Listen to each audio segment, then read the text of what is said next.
Maqaa Abbaa, kan Ilmaa, kan Hafuura Qulqulluu, Waaqayyo tokkotti ni amannaa. Ameen.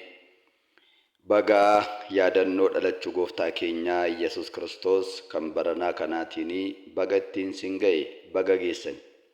Ayyaanni dhalootaa gooftaa keenya Yesus Kiristoos kun kan nagaa, kan milkii, kan gammachuuf, kan sugaa nuuf haa taasisu. Dhimma dhalachuu gooftaa keenyaa Yesus Kiristoos ilaalchisee dubbii sagalee Waaqayyoo waliin baranna. Waaqayyo nu haa barsiisu. Hin sodaatinaa. Wangeela Luqaas boqonnaa 2 lakkoofsa 10. Mata duree hin sodaatinaa jedhuun kaanee waa'ee dhalachuu gooftaa keenyaa Yesus Kiristoos kana waliin baranna. Jecha hin sodaatinaa jedhu kana kan dubbatan ergamoota Waaqayyooti. Ergamoonni Waaqayyoo yeroo jalqabaatiif jecha kanaa hin sodaatinaa jedhanii kan isaan dubbatanii tiksoota horii isaanii eeganitti ture.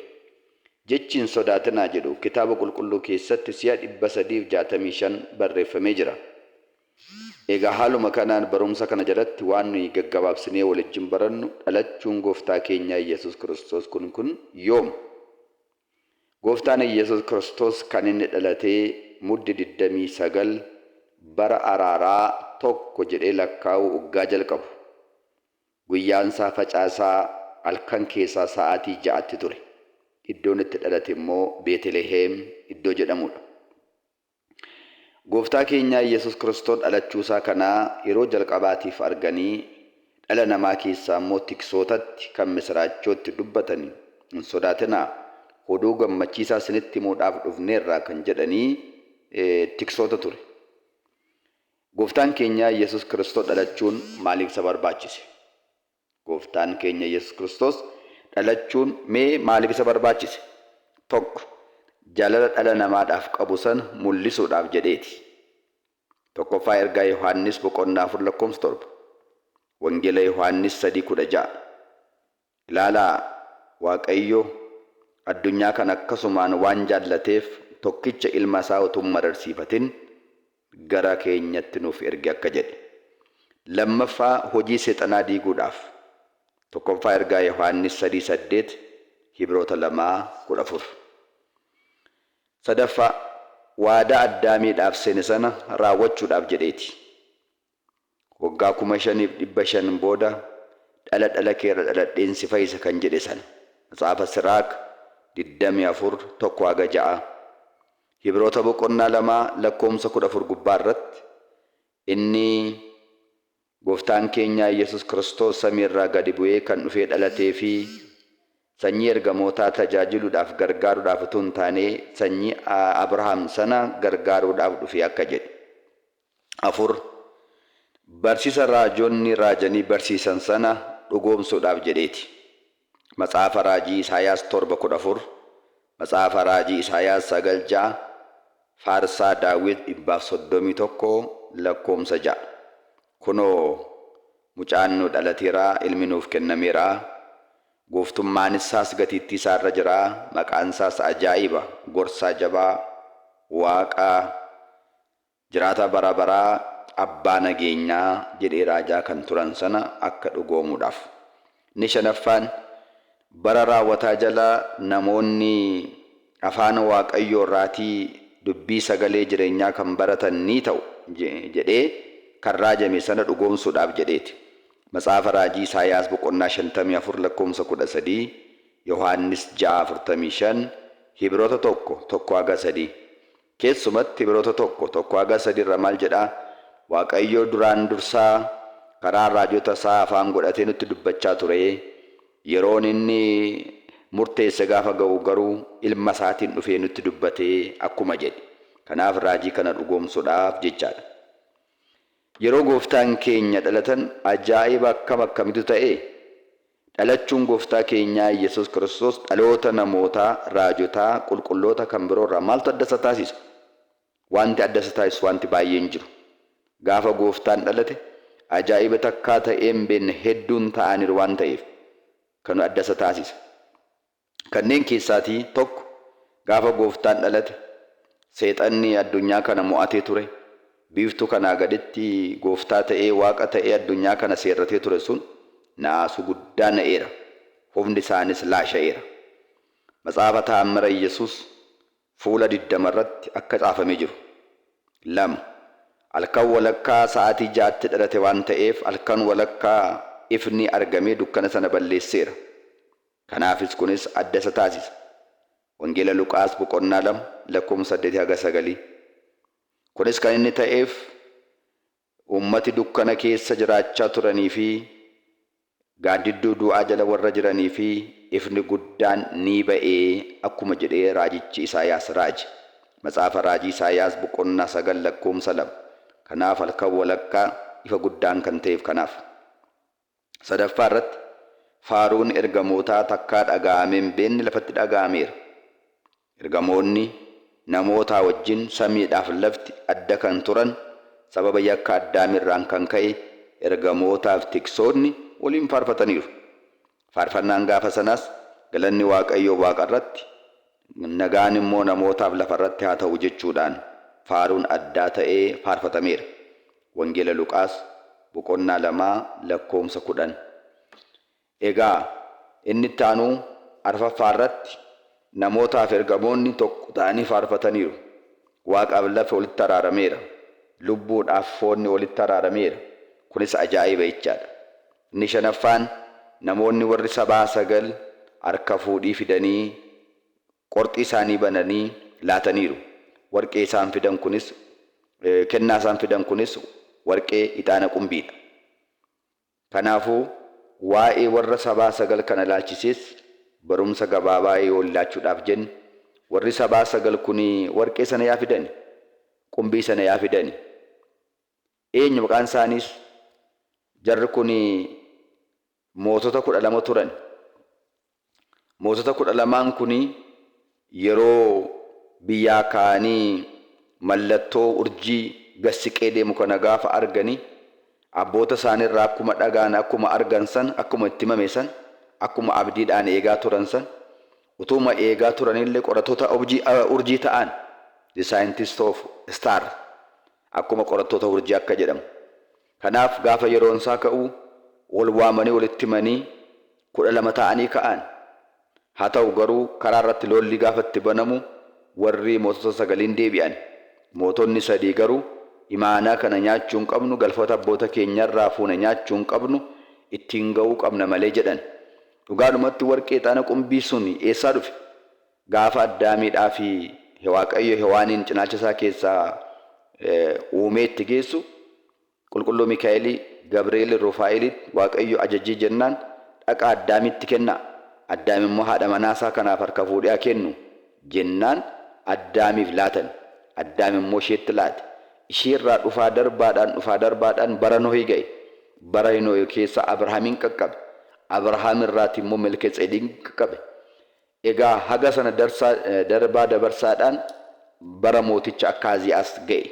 Bara mooticha Akkaaziyaas sana keessa garuu mootiin biyya Asoor maqaan isaa Telfeltelfelaasor kan jedhamu. Maqaan isaa maqaa dheeraa kitaaba qulqulluu keessa jedhamu tokkodha. Waa'ee isa kanaa lammaffaa moototaa boqonnaa 16-7 lammaffaa matsaafa seenaa baraa 28-16 arguu dandeessu. Telfeltelfelaasor kun booji'ee mankuusa isaa keessa kaa'ee ture.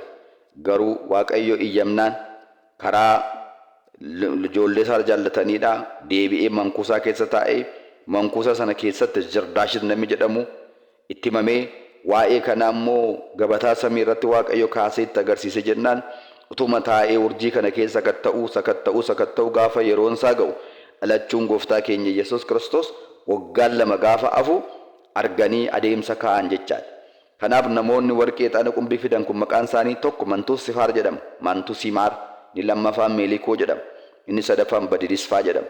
Egaa jarri kun gaafa gooftaan keenya dhalatu kana dhufanii arganii bira ga'anii qorxii isaanii bananii harka fuudhii laataniiruuf jechaadha. Kanaafuu warqee ixaana qumbii harka fuudhii jarri kun laatan ajaa'ibaa jechaadha. Ba'aa biiftuutii ba'anii waggaa 2 deemanii dhufanii laachuun isaanii kun ajaa'iba. Waa'ee jara kanaa laalchisees kitaaba qulqulluu keessatti wanti raajame jira. Faarsaa Daawit 71-9-10 Matsaafa raajii Isaayaas boqonnaa 60 lakkoofsa 6 irra jira jechaadha. Wangeela Maatewos boqonnaa 2-1-12 irras jira jechaadha. Kanaafuu jarri kun dhufanii kennaa kan harka fuudhanii laachuun isaanii ajaa'iba guddaadha. Inni jaaffaan kasoomina gooftaa keenya Yesus Kiristoos. Gooftaan keenya Yesus Kiristoos Addaamiif Hewaanii gaafa gannata keessa turanii ayyaana eebba mucummaa kanatti uwwise, sirnaa kanatti uwwise. Qullaasaa dallaa horii dhalachuun kun ajaa'iba. Addaamillee gaafa gannataa keessa ari'atamee ba'u gaafa inni qullaa ta'e sana qullaa ta'ee nan sodaadhe gaafa jedhu sana harka isaatiin gogaa hojjetee kanatti uwwise. Qullaa ta'ee dallaa horii keessa taa'uunsaa dhugaamatti ajaa'iba. Kanaafuu ajaa'iba kanatu ta'ee jechaadha gaafa gooftaan keenya Yesus Kiristoos dhalate. Inni kan biraan gooftaan keenya Yesus Kiristoos nama ta'ee dhalachuun isaarraa kan ka'e dhalli namaa yookaan addunyaan maal fayyadame? Addaam maal fayyadame? Addaamiif ijoolleen isaa maal fayyadamanii? Waa hedduu fayyadamne. Tokko mucummaa arganneerra. Yohaannis 1:11. Mucaa dhabnee turre, mucummaa dhabnee turre, deemnee mucummaa arganneerra. Mucaa ta'ee mucummaa nuu laateera. Karaa adda biraa tokkoffaa ergaa Yohaannis 3:1 irrattis waa'ee kanaa ibsee jira. Inni lammaffaan birmadummaa arganneerra. Galaatiyaa 5:1. Tokkoffaa Phexros 2:16. Inni sadaffaan nagaa arganneerra. Nagaa arganneerra. Luqaas 2:10. Yohaannis 14:27. Inni kan biraan dhalachuu isaatiin maal arganneerra? Nageenya, dhiifama arganneerra, araara arganneerra. Dhiifatamaaf araara arganneerra. Matsaafa Faaruu Ermiyaas 3:22. Nuti badiisarraa kan baraaramnee hojii gaarii hojjenne nuti hin taane dhiifama Waaqayyo nuuf godheen kan ka'e irraadha jedha akkuma jedhe. Dhiifama Waaqayyo nuuf godhe irraa kan jedhe. Inni shanaffaan jireenya bara baraa arganneerra. Roomee 5:17. Roomee 6:23. Tokkoffaa Qorontos 15:54-58. Maaliif Beetlehemitti dhalate? Beetlehem jechuun mee maal jechuudha? Beetlehem kan jedhamu kun seenaa bal'aa qaba. Beetlehem kan jedhamu kun maqaan isaa jalqabaadhaa Efreetaa jedhama. Biyya Yihuudaa keessatti kan argamtuudha. Yerusaalem irraatii gara kibba ba'aatti kan argamtuudha. Yaaqoob bara Yaaqoob keessas Efreetaa jedhamee waamamaa akka turtee fi haadha manaan isaa Raahel waggaa duutuu lafa isheetti awwaalamteedha. Seera uumamaa 35:16. Magaalaa Bo'aaz jedhama. Matsaafa Abboota Firdii 12:8-10. Matsaafa Ruut 2:4. Isee fi Daawitis magaalaa Isee fi Daawitis jedhamtee ni waamamti.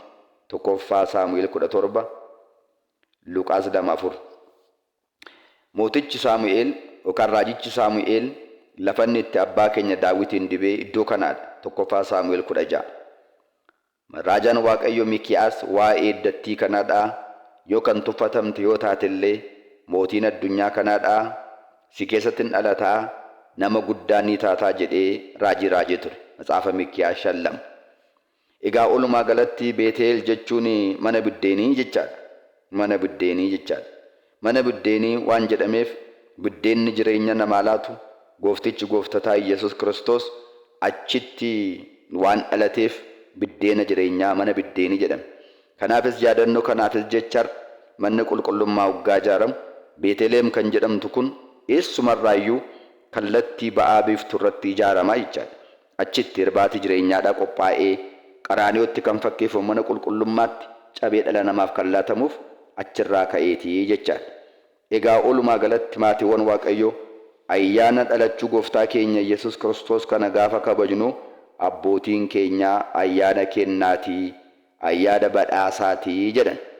Maaliif jennaan abbaan tokkicha ilma isaa kennaa godhee badhaasee nuu kenneera'oo giiftii maaramiin biddeena jireenyaa badhaaftee nu laatteettiyoo warri sabaa sagalee ixaana warqee qumbii harka fuudhii laatanii nu badhaasaniiroo ergamoonni galata horiiwwan beelladoonni gaal turan immoo hafuura isaanii yeroo qorraa sana keessa galata laataniiroo. Kanaaf egaa nuti sarra ayyaana kana gaafa kabajnu namoota warra beela'an, namoota warra rakkatan badhaasa kennuufii qabna, gargaarsa kennuufii qabna. Ijoollee tiksoota misraachoo kanaa deemanii mandararra deemanii galata dhiyeessan laachuu qabna. keessumatti haadha keenya kan taate mana qulqullummaadhaaf badhaasa addaa laachuufii qabna. Egaa walumaa galatti mata dureen barumsa keenyaadha. Ergamoonni Waaqayyoo gaafa sanaa hin sodaatinaa jedhan. Hin sodaatinaa. Nutoo misraachoo isinitti himuudhaaf dhufneerraa hin sodaatinaa. Oduu gammachaa isinitti himuudhaaf dhufneerraa hin sodaatinaa jedhan. Egaa nuti isarraa addunyaan keenya kun mataa milli ishee wallaalameera. Haalli qaleensa jireenyaadhaa ulfaateera. Haala nagaa tasgabbiin dhibuun ulfaateera. Garuu dubbiin sagalee Waaqayyoo hin sodaatinaa nuun jedha. Kanaafuu namni Waaqayyoon qaboomaa tokko hin sodaatu. Kanaaf ergamoonni Waaqayyoo nu eeganii gaafa sana namootaan hin sodaatinaa jedhanii jajjabeessanii har'as nu bira dhaabatanii akka isaan nu jajjabeessan amannee beeknee sodaachuu hin qabnu, raafamuu hin qabnu. Gaafa gooftaan du'a mo'ee ka'ees hin sodaatinaa jedhani Maatewos 28:5 gaafa inni ol ba'e hin sodaatinaa jedhan Hojii Ergamootaa 1:9. Egaa har'as nutis hin sodaannu. Beela hin sodaannu, dhukkuba hin sodaannu, rakkina hin sodaannu, gidiraa yaaddoo addunyaa kanaa hin sodaannu. Waaqayyo isa nu fayyisu qabna. Waaqayyo inni gaafa sana gadi bu'ee dhufee Maariyaam durbarraa dhalate nuuf jedhee fannifamee du'ee du'a nu oolche har'as nu wajjin jira. Akkana jedha Waaqayyo Macaafa Raajii Isaayaas 43:2 irratti, yaa ijoollee koo hin sodaatinaa, ani si wajjinan jira. Yoo bishaan keessa lixxillee ani sin baasa, abidda keessatti yoo kuftees keessaa sin baasa, hin sodaatinaa jedha. Egaa Waaqayyo gooftaan kadhannaa giiftii Maariyaamii, eegumsaa ergamootaa, waadaa qulqulloota toloota isaatiin sodaa nurraa fageessee eebba isaa nu haa badhaasu. Ayyaana kana immoo ayyaana nagaa, ayyaana gammachuuf, ayyaana milkii nuuf haa taasisu. Galanni Waaqayyoof haa ta'u.